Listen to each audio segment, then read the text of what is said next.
Hello बच्चों, नमस्कार। कैसे हैं आप लोग। हम लोग दो समरूप त्रिभुजों के क्षेत्रफलों का अनुपात उनकी संगत भुजाओं के वर्ग के अनुपात के बराबर होता है। ये जो प्रमेय हमने इसके पहले की थी 6.6 प्रमेय, और ये प्रमेय हमने समाप्त की थी। ठीक है, अब उस पर आधारित जो एनसीईआरटी की एक्सरसाइज है वो है 6.4, यानी प्रश्नावली 6.4 आज हम करने जा रहे हैं। प्रश्नावली 6.4 का जो पहला क्वेश्चन है वो है कि मान लीजिए त्रिभुज ABC समरूप है त्रिभुज DEF के। ये एक त्रिभुज ABC बनाया मैंने और ये त्रिभुज DEF के समरूप है, ये हमको ज्ञात है।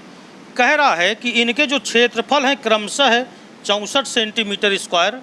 तो देखिए क्षेत्रफल त्रिभुज ABC ये दे दिया है 64 सेंटीमीटर स्क्वायर, और जो क्षेत्रफल त्रिभुज DEF दिया है ये बराबर दे दिया है 121 सेंटीमीटर स्क्वायर। इसके बाद इसने एक भुजा दिया EF और ये बराबर है 15.4 सेंटीमीटर। तो कह रहा है BC का मान क्या होगा। देखो, अगर दो त्रिभुज समरूप होते हैं तो उनके क्षेत्रफलों का जो अनुपात होगा वो उनकी संगत भुजाओं के वर्ग के अनुपात के बराबर होगा। यहाँ पर हमको चूंकि कहा गया है कि त्रिभुज ABC समरूप है त्रिभुज DEF के, इसका मतलब हम ये कह सकते हैं कि क्षेत्रफल त्रिभुज ABC अपान क्षेत्रफल त्रिभुज DEF ये बराबर होगा BC अपान EF इसका स्क्वायर। क्योंकि देखिए BC की जो संगत है वो EF है, तो BC अपॉन EF का क्या हो जाएगा, स्क्वायर। अब यहाँ पर हमको EF की वैल्यू दी गई है, ये है 15.4 सेंटीमीटर, और हमसे पूछा है BC का मान। तो अगर मैं BC को x मान लूँ तो ये जो क्षेत्रफल त्रिभुज ABC है इसको आप 64 लिख दीजिए। DEF का क्षेत्रफल है 121, तो वो 121 लिख दीजिए। BC हमको नहीं मालूम तो वो x लिखा, और ये है 15.4 सेंटीमीटर, तो इसका क्या हो गया, स्क्वायर। अब देखो, हम इसको ऐसे भी लिख सकते हैं कि x अपान 15/4 का square this is equal to, ये हो गया 64/121। अब अगर दोनों पक्षों का मैं वर्गमूल ले लूँ तो इधर से स्क्वायर कट जाएगा, और इधर वर्गमूल लेंगे तो ये आएगा 8/11, क्योंकि 64 का वर्गमूल 8 और 121 का क्या होता है 11, यानी x बटे 15.4 ये बराबर आ जाएगा 8/11। हमें x चाहिए तो ये x बराबर हो जाएगा, ये 15.4 गुणे में गया और बटे में कितना आ गया 11। 11 से काट दो, कट जाएगा। 11 एक अन्नम 11, 4 बचा, 11 चौको 44, अर्थात x बराबर आ गया 14/112, एक अंक के बाद दशमलव, यानी BC भुजा की जो लंबाई आई वो आ गई 11.2 सेंटीमीटर। डायरेक्ट सूत्र पर था, कोई दिक्कत नहीं है। तो इस प्रकार हम पहला क्वेश्चन बड़े आराम से कर सकते हैं।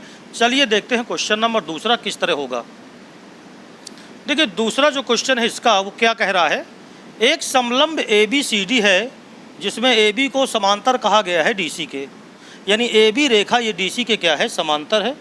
और साथ में कहा गया है कि जिसके विकर्ण हैं AC का और BD, ये दो विकर्ण हैं, ये परस्पर O पर प्रतिच्छेदित करते हैं, जबकि जो AB है वो बराबर है 2CD के। तो हमें क्षेत्रफल त्रिभुज AOB ये क्षेत्रफल मैंने निशान लगाया, और क्षेत्रफल त्रिभुज COD हमको इसमें अनुपात ज्ञात करना है, क्या रेशियो होगा ये हमें ये ज्ञात करना है। तो देखो, जब हम इसको लगाएंगे तो देखो हम जानते हैं कि समलंब जो दिया गया है ABCD, इसमें आपको अच्छी तरह मालूम है कि AB रेखा ये DC के समांतर है।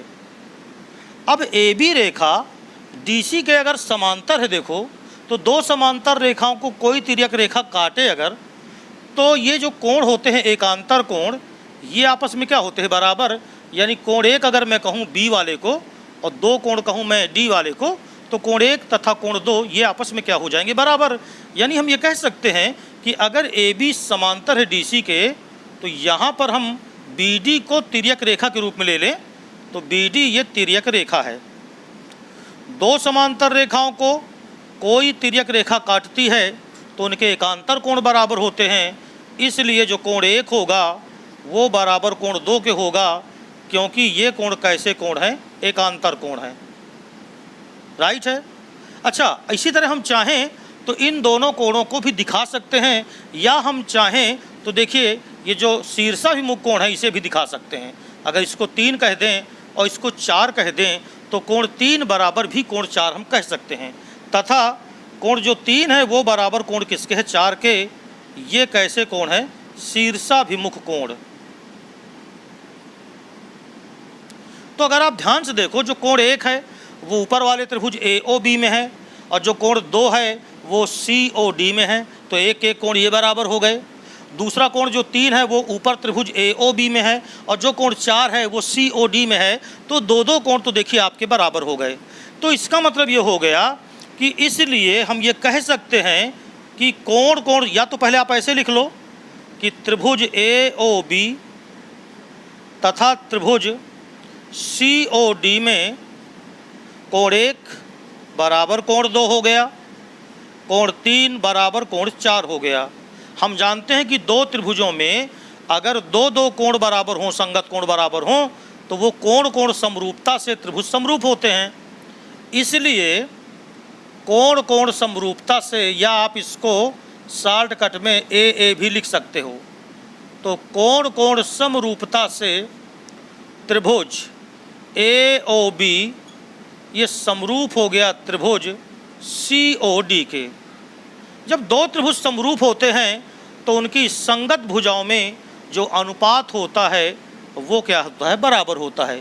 इसलिए हम ये कह सकते हैं कि क्षेत्रफल त्रिभुज AOB अपान क्षेत्रफल त्रिभुज COD ये इनकी संगत भुजाओं के, देखो ऊपर का त्रिभुज नीचे का त्रिभुज, AB की संगत कौन है, CD है। यहाँ से देखो AB की संगत कौन, CD, तो हम इसको कह सकते हैं कि ये AB अपान CD का क्या होगा, स्क्वायर होगा। बात समझ में आ गई। अब अगर त्रिभुज AOB अपान त्रिभुज COD का जो एरिया आया वो आया AB अपान CD का स्क्वायर, इसलिए क्षेत्रफल त्रिभुज AOB अपान क्षेत्रफल त्रिभुज COD बराबर, देखिए AB और CD में रिलेशन दिया है कि जो AB है वो CD की 2 गुनी है। तो हम एक काम करते हैं भैया कि यहाँ पर जो AB है वो छोटी दिख रही है, हालांकि कोई फ़र्क नहीं पड़ता जो हमने बनाया। हम चाहें तो यहाँ चित्र बदल सकते हैं, हम यहाँ CD कर दें और यहाँ AB कर दें।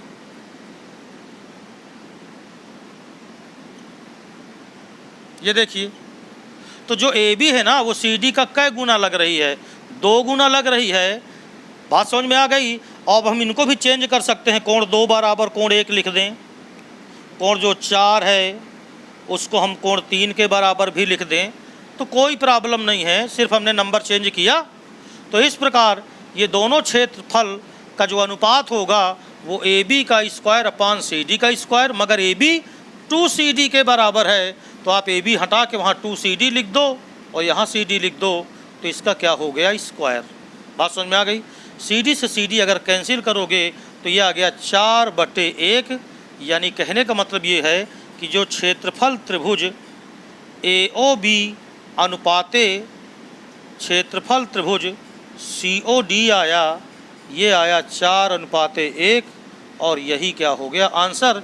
तो देखिए हमने यहाँ पर बदला क्यों है, क्योंकि AB भुजा CD की दुगनी थी, तो हम CD को छोटी दिखा दिए और AB को क्या दिखा दिए, बड़ी। कोई इससे विशेष हमें प्रॉब्लम नहीं है। आप उस तरह भी लगाए रहते तो उत्तर वही आता, बस यह है कि थोड़ा चित्र हमारा सही कम दिखता।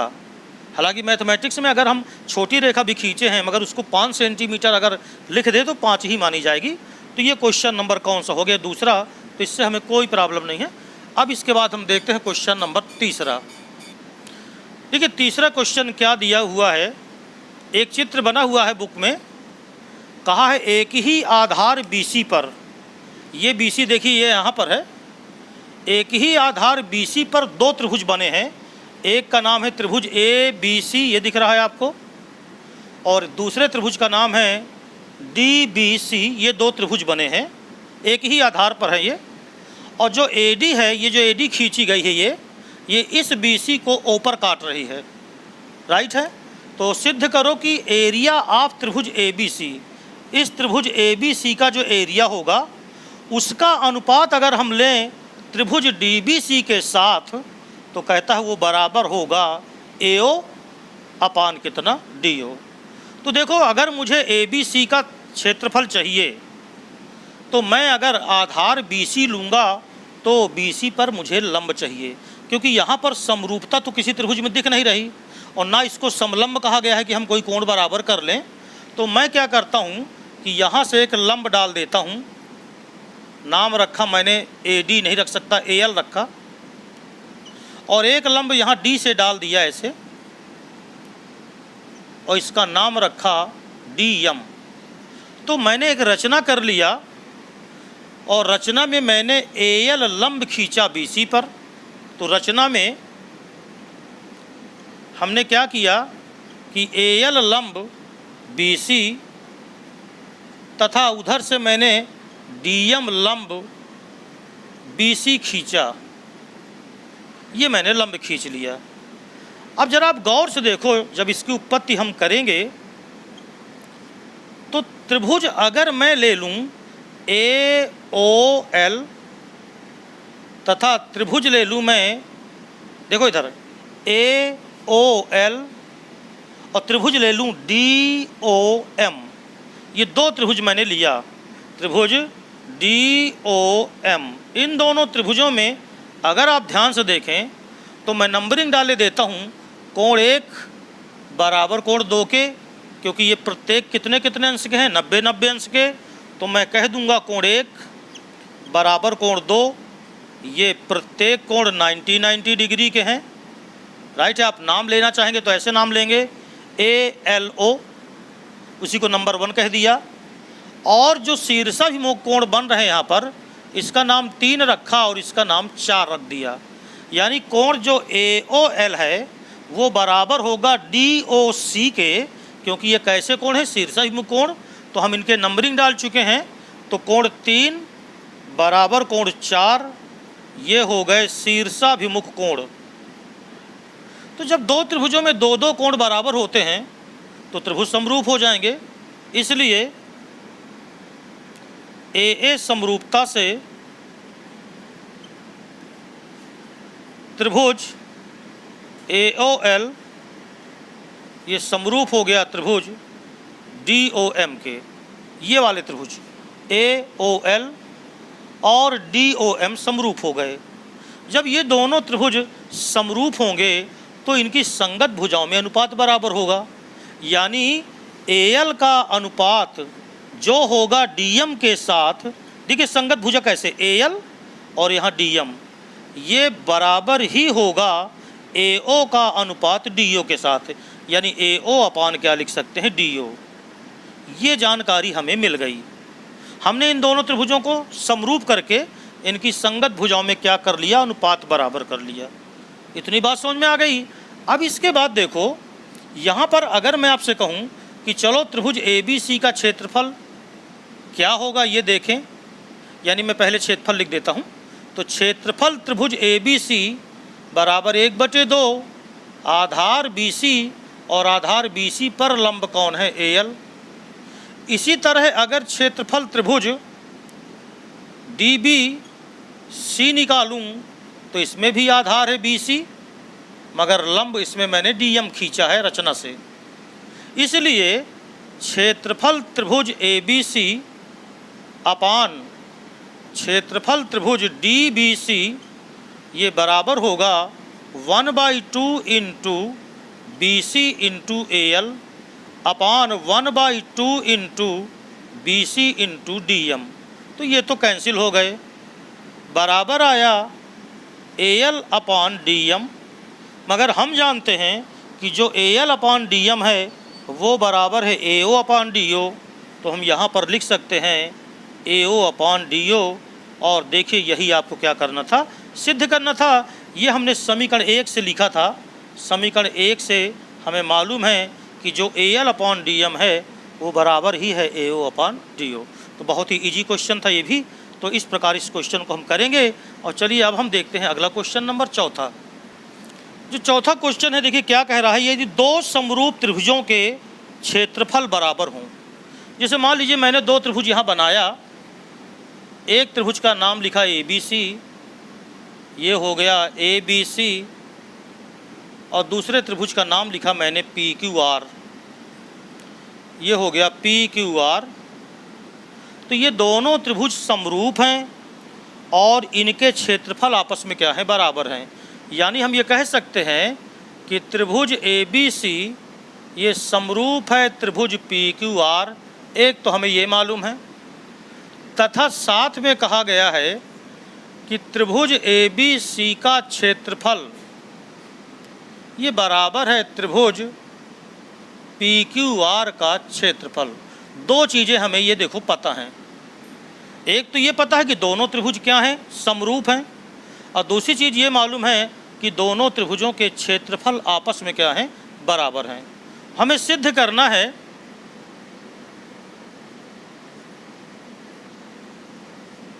कि ये दोनों त्रिभुज सर्वांगसम होंगे, यानी त्रिभुज ABC को सर्वांगसम दिखाना है त्रिभुज PQR के। तो बहुत ही आसान सा क्वेश्चन है, देखिए इसको कैसे करेंगे समझिएगा, इसकी उत्पत्ति कैसे होगी। जब दो त्रिभुज समरूप होते हैं तो उनके क्षेत्रफलों का जो अनुपात होता है वो उनकी संगत भुजाओं के वर्ग के अनुपात के बराबर होता है।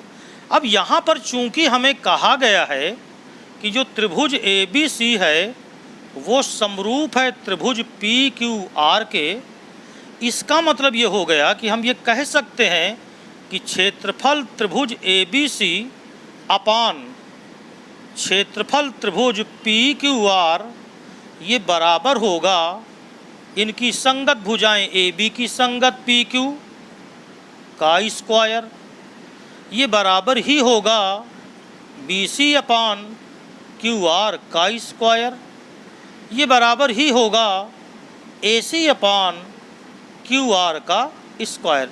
देखो AB की संगत कौन है, PQ है, ये संगत हैं दोनों, इन्हें दोनों संगत हैं, और इधर ये दोनों संगत हैं। तो त्रिभुज का जो क्षेत्रफल है वो उनकी संगत भुजाओं के अनुपात के क्या होगा, वर्ग के बराबर होगा।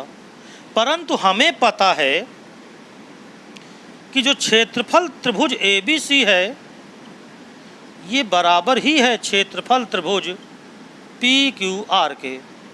तो ये बताओ जब ये दोनों क्षेत्रफल आपस में बराबर हैं तो ये कैंसिल हो जाएंगे, और यहाँ आ गया 1 बराबर AB अपान PQ का स्क्वायर, ये बराबर होगा BC अपान QR का स्क्वायर, ये बराबर होगा AC अपान QR का स्क्वायर। बात समझ में आ गई।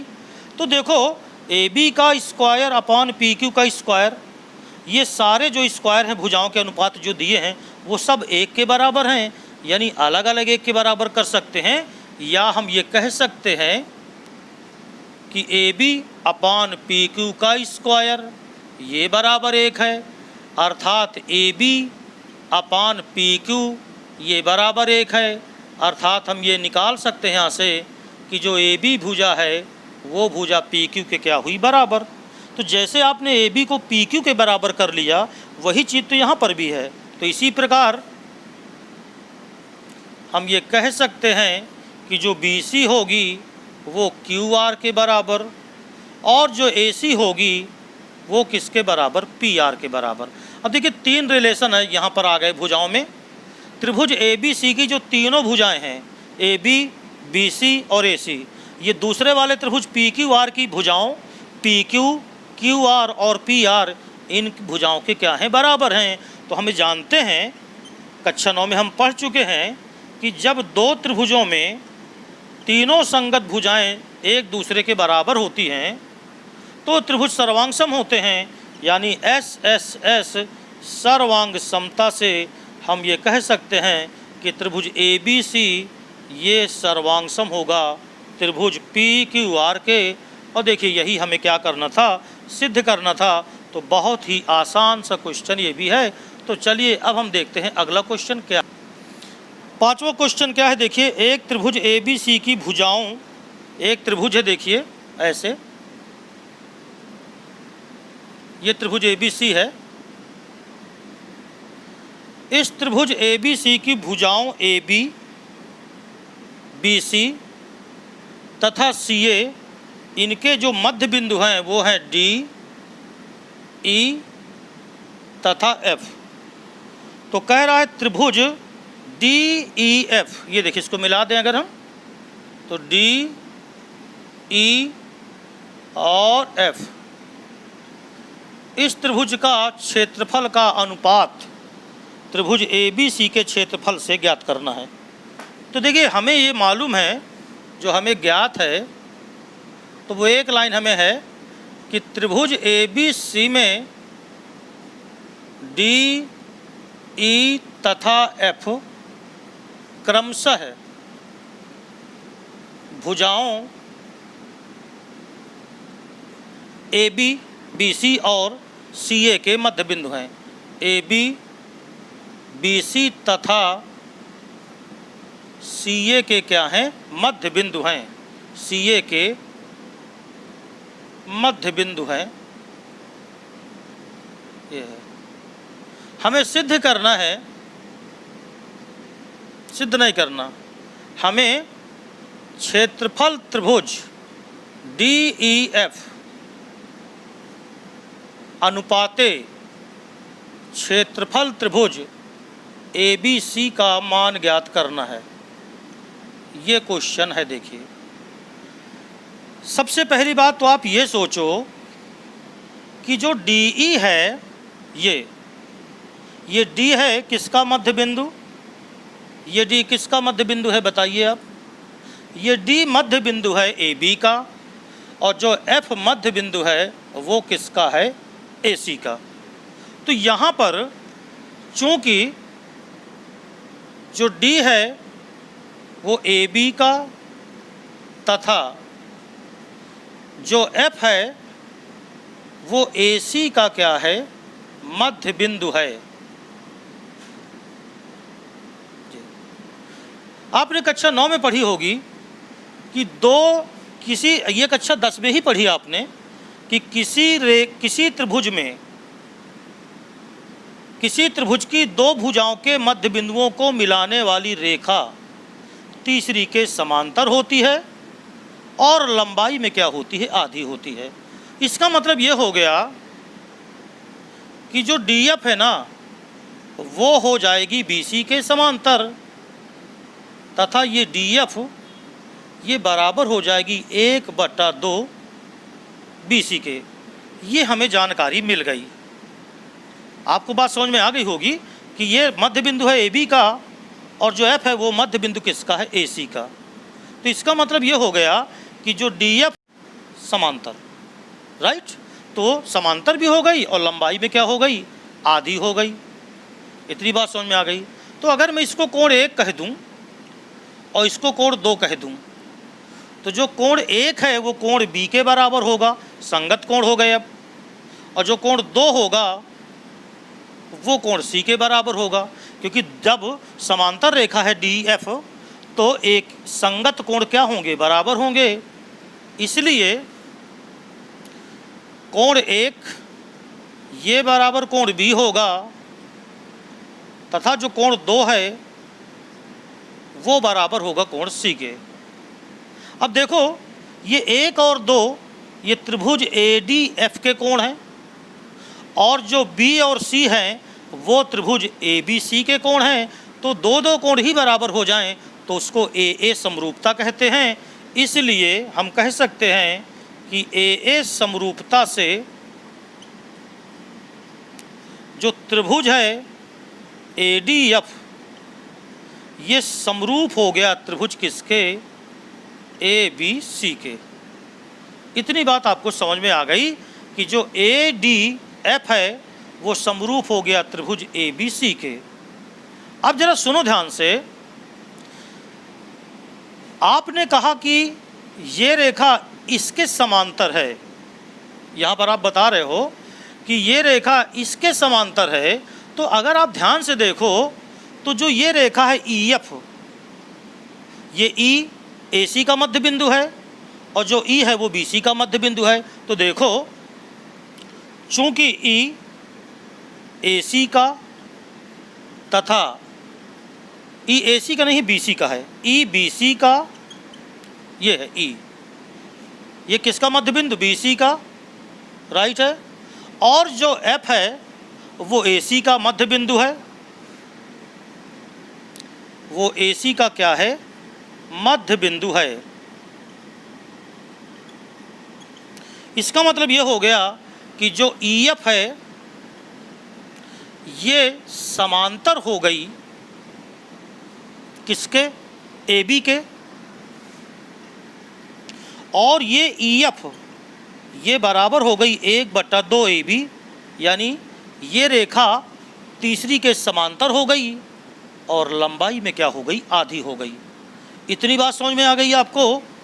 चूँकि D ये AB का मध्य बिंदु है, जो D है ये AB का मध्य बिंदु है, इसलिए जो AD होगी वो भी AB की आधी होगी।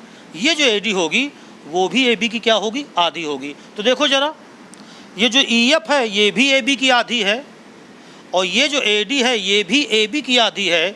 इसका मतलब ये हो गया कि जो AD है वो बराबर ही हो गई किसके? EF के। तो ये दोनों रेखाएं हो गई बराबर, परंतु ये रेखा तो समांतर ही थी तथा जो AD है वो समांतर किसके होगी? EF के। चूँकि अगर AB समांतर है तो AD भी समांतर होगी EF के। ये यहाँ पर आ चुका है। देखो, आपने कक्षा 9 में पढ़ा कि यदि किसी चतुर्भुज में सम्मुख भुजाओं का एक युग्म अगर बराबर होने के साथ साथ समांतर भी हो जाए तो इसका मतलब ये हो गया कि जो ADEF ये एक चतुर्भुज बना, ADEF ये एक समांतर चतुर्भुज हुआ। इस समांतर चतुर्भुज में आप देखो तो DF विकर्ण है। ये जो DF है ये क्या है? विकर्ण है। कक्षा 9 की यहाँ पर काफ़ी प्रमेय लग रही। किसी समांतर चतुर्भुज का विकर्ण उसे दो सर्वांगसम त्रिभुजों में विभक्त कर देता है। जैसे मान लीजिए ये ADEF है और इसका ये कोई विकर्ण खींच दिया जाए तो जो दो त्रिभुज बनेंगे वो दोनों सर्वांगसम होंगे। अब आप कहोगे कैसे सर्वांगसम होंगे? देखो, ये भुजा इसके बराबर, ये भुजा इसके बराबर, चूँकि समांतर चतुर्भुज की आमने सामने की भुजाएं बराबर होती हैं और ये भुजा उभयनिष्ठ, तो SSS सर्वांग समता से दोनों त्रिभुज सर्वांगसम। अगर आपने कहा ADF ये समरूप है, परंतु जो ADF त्रिभुज है, देखो त्रिभुज ADF है, ये किसके सर्वांगसम है? जरा देखो, ADF ये सर्वांगसम है EFD के। यहाँ मैं थोड़ा नंबरिंग बदलूँ, EFD के। बात समझ में आ गई? अर्थात ADF सर्वांगसम हमारा जो है, यहाँ देखो ये जो ADF है ये सर्वांगसम है EFD के। तो फिर भैया अगर ADF समरूप है ABC के तो ये भी समरूप होगा, यानी EFD ये भी समरूप होगा त्रिभुज ABC के। बात समझ में आ गई? तो अगर देखो, मैं नंबरिंग थोड़ा सा सुधारना चाहता हूँ। ये यहाँ पर है DEF, यहाँ मुझे DEF लिखना होगा, DEF के, यहाँ DEF के। तो जब मैं DEF देखो यहाँ लिखता हूँ ना, तो DEF का संगत जो DF है, DF का संगत BC आना चाहिए। तो यहाँ पर मैं BAC लिखूँगा। नंबरिंग की बहुत भूमिका है, ये BAC ये मेन चीज़ है। तो जब ये दोनों समरूप हो गए तो इनके क्षेत्रफलों में अनुपात, यानी क्षेत्रफल त्रिभुज DEF अपान क्षेत्रफल त्रिभुज BAC ये बराबर ही होगा इनकी संगत भुजाओं में वर्ग के अनुपात के। तो ये आ जाएगा DF अपान BC का स्क्वायर। परंतु आपको मालूम है कि जो DF है वो BC की आधी है, यानी मैं चाहूँ तो 1/2 BC लिख दूँ, फिर बटा BC का स्क्वायर। तो BC से BC कैंसिल हुआ तो 1/4 आ गया 4, अर्थात उत्तर आ गया 1:4। ये आंसर आ गया। तो कुल मिला के देखो इसमें करना क्या था, थोड़ा यहाँ नंबरिंग में हल्का फुल्का मिस्टेक हो रही थी, क्योंकि नंबरिंग हमें इस तरह लिखना था कि BC की संगत कौन रहे, DF रहे, राइट है ना, क्योंकि यही इसकी आदि थी। तो यहाँ पर हमने नंबरिंग सुधारा था थोड़ा सा, और ये नंबरिंग हमें मजबूरी में सुधारना पड़ा कि जो ADF थी वो ADF सर्वांगसम हमें यहाँ DEF लिखना था। ये DEF थोड़ा सा आप सुधार लें, बस इतना, बाकी कोई दिक्कत नहीं, ये हो गया। तो इस प्रकार ये कौन सा क्वेश्चन नंबर हो गया, ये क्वेश्चन नंबर आपका हो गया, नंबरिंग मैंने नहीं डाला था, ये क्वेश्चन नंबर भैया हो गया 5वां। तो ये 5वां क्वेश्चन हो गया। अब चलिए क्वेश्चन नंबर हम इसका छठा भी करते हैं। देखिए क्वेश्चन क्या है 6वां, सिद्ध करो दो समरूप त्रिभुजों के क्षेत्रफलों का अनुपात उनकी संगत माध्यिकाओं के वर्ग के अनुपात के बराबर होता है। यानी हमें जो ज्ञात है वो ज्ञात है कि त्रिभुज ABC ये समरूप है त्रिभुज PQR के, तथा AD और PM क्रमशः त्रिभुज ABC तथा त्रिभुज PQR की क्या है, माध्यिकाएं हैं। ये दिया गया है कि त्रिभुज ABC और त्रिभुज PQR की ये क्या है, माध्यिकाएं हैं। हमें सिद्ध करना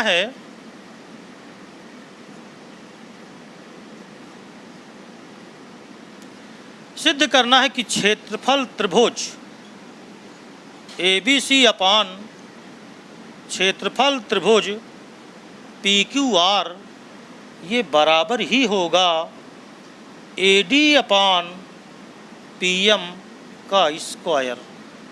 ये सिद्ध करना है। तो बिल्कुल आसान सा है, देखिए ज़रा।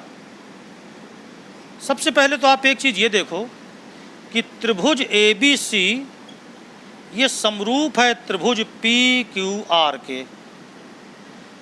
ये दो त्रिभुज समरूप हैं, ये मेन हमें दिया गया है। जब दो त्रिभुज समरूप होते हैं तो उनकी सभी संगत भुजाओं में अनुपात बराबर, और सभी संगत क्या होते हैं, कोण बराबर। ये आपको मालूम है। इसलिए हम ये कह सकते हैं कि AB का जो अनुपात PQ के साथ होगा वो बराबर ही होगा BC का वही अनुपात किसके साथ, QR के साथ।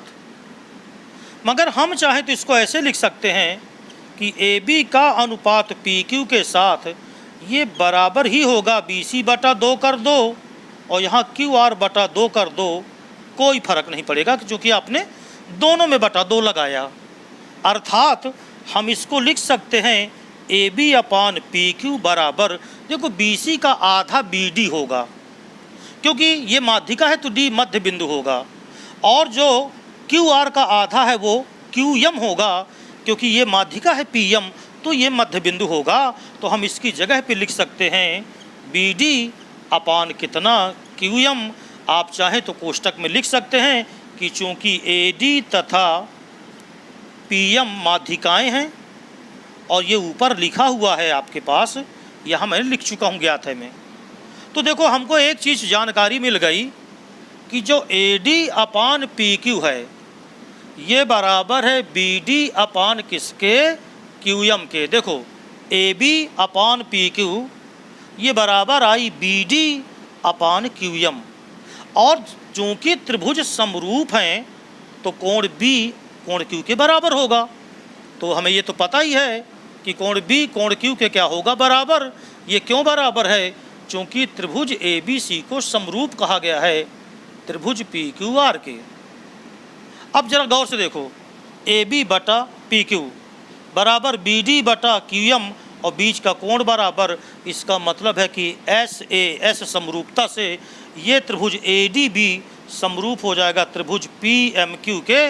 इसलिए SAS समरूपता से त्रिभुज कौन सा, ADB ये समरूप हो गया त्रिभुज PMQ के।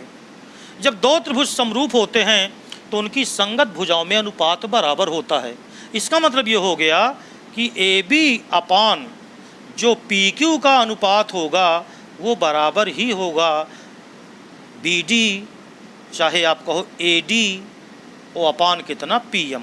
ये देखिए AD अपान PM।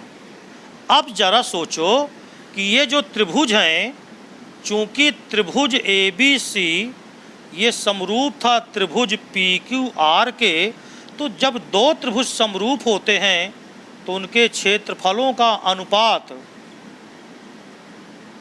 ये उनकी संगत भुजाओं के वर्ग के अनुपात के बराबर होता है, यानी AB बटा PQ के वर्ग के बराबर होगा। परंतु AB बटा PQ किसके बराबर आया है? AD बटा PM, अर्थात हम इसको लिख सकते हैं AD बटा PM का स्क्वायर। और देखिए यही आपको क्या करना था, सिद्ध करना था। तो इस प्रकार ये क्वेश्चन नंबर 6वां ज़्यादा कठिन नहीं है, बिल्कुल आसान सा क्वेश्चन है, तो इसे आप हल कर सकते हैं। और अब आखिरी क्वेश्चन नंबर 7वां देखते हैं कि 7वां क्वेश्चन क्या है। क्वेश्चन नंबर आखिरी 7वां है, इसके बाद जो है बहुविकल्पी है जो कि सरल है, उन्हें आप कर सकते हो। 7वां क्वेश्चन क्या कह रहा है? सिद्ध कीजिए कि वर्ग की किसी भुजा पर बनाए गए समबाहु त्रिभुज का क्षेत्रफल वर्ग के विकर्ण पर बनाए गए समबाहु त्रिभुज के क्षेत्रफल का आधा होता है। देखिए मान लो ये कोई वर्ग है, देखो इधर ये वर्ग है मान लीजिए। अब इसकी सभी भुजाएं बराबर होंगी, तो ये भुजा A हो गई, ये भी भुजा A, ये भी भुजा हो गई, ये भी भुजा A, और ये इसका क्या हो गया? विकर्ण। आप जानते हो वर्ग का प्रत्येक कोण 90 अंश होता है, तो अगर मैं इसका नाम रखूं ABCD, तो वर्ग का जो विकर्ण अगर BD आपसे कहे निकालो, तो वर्ग का विकर्ण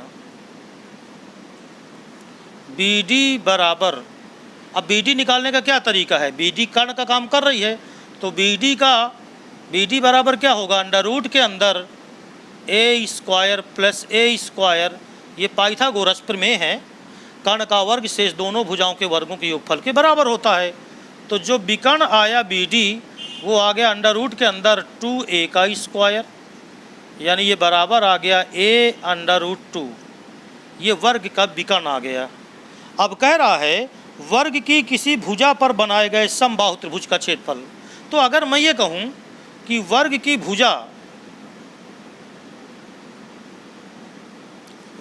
भुजा ये बराबर A है, इसलिए इस पर बने अगर समबाहु त्रिभुज का क्षेत्रफल निकालें, समबाहु त्रिभुज का क्षेत्रफल क्या होता है? अंडर रूट 3/4 गुणे भुजा का स्क्वायर। तो वर्ग की भुजा वही समबाहु त्रिभुज की भुजा बनी है, तो भुजा का स्क्वायर, यानी ये आ गया अंडर रूट 3/4 A का स्क्वायर। ये आ गया समबाहु त्रिभुज का क्षेत्रफल। ये किस पर बना है? वर्ग की भुजा पर। मान लो इसको मैंने कहा डेल्टा 1। अब देखो वर्ग के विकर्ण पर अगर समबाहु त्रिभुज बनेगा, वर्ग के विकर्ण पर बने समबाहु त्रिभुज का क्षेत्रफल, इसको मैं अगर डेल्टा 2 कह दूं, तो विकर्ण पर बने समबाहु त्रिभुज का क्षेत्रफल अगर आप देखो तो विकर्ण है कितना? A अंडर रूट 2 आया है, अभी निकाले हैं। तो अगर इस पर कोई समबाहु त्रिभुज बनेगा तो उसकी भुजा यही होगी, A अंडर रूट 2 होगी। तो ये हो जाएगा अंडर रूट 3/4 गुणे भुजा का स्क्वायर, तो A अंडर रूट 2 ये भुजा हो जाएगी और इसका स्क्वायर, यानी डेल्टा 2 बराबर आया under root 3/4 into under root 2 का वर्ग 2 और A का वर्ग A का स्क्वायर। ये आ गया, देखो इतनी बात समझ में आ गई। तो ये आ गया किस पर बना? वर्ग की भुजा पर बना क्षेत्रफल, और ये आ गया विकर्ण पर बना क्षेत्रफल। तो अगर मैं डेल्टा 1 अपान डेल्टा 2 करूँ, देखो तो डेल्टा 1 है अंडर रूट 3/4 A का स्क्वायर, और ये आया अंडर रूट 3/4 और गुणे 2A का स्क्वायर। ये देखो अंडर रूट 3/4 से 3/4 कैंसिल, A स्क्वायर से A स्क्वायर कैंसिल, यानी डेल्टा 1 बराबर आया डेल्टा 2/2, अर्थात जो समबाहु त्रिभुज का क्षेत्रफल बना था भुजा पर, उसका एरिया विकर्ण पर बने समबाहु त्रिभुज के क्षेत्रफल का क्या हुआ? आधा। इस प्रकार ये प्रश्नावली समाप्त हुई है। जो तीसरे क्वेश्चन में थोड़ा सा नेमिंग में हमने कंफ्यूज मत होइएगा, नेमिंग जो हमने बाद में बनाई है उस नेमिंग को देख लीजिएगा। तो इसी के साथ ये प्रश्नावली हो गई समाप्त। ठीक है, अब आगे इसके आगे देखेंगे कि क्या करना है।